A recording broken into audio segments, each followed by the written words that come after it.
महालक्ष्मी आली ओवाळतो कापुराने, भक्ता प्रसन्न झाली सोन्याच्या पावलाने। महालक्ष्मी आली ओवाळतो कापुराने, भक्ता प्रसन्न झाली सोन्याच्या पावलाने।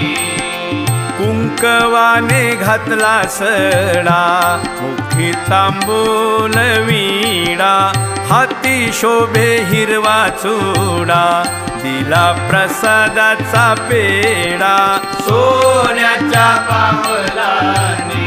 महालक्ष्मी आली ओवाळतो कापुराने, भक्ता प्रसन्न झाली सोन्याच्या पावलाने।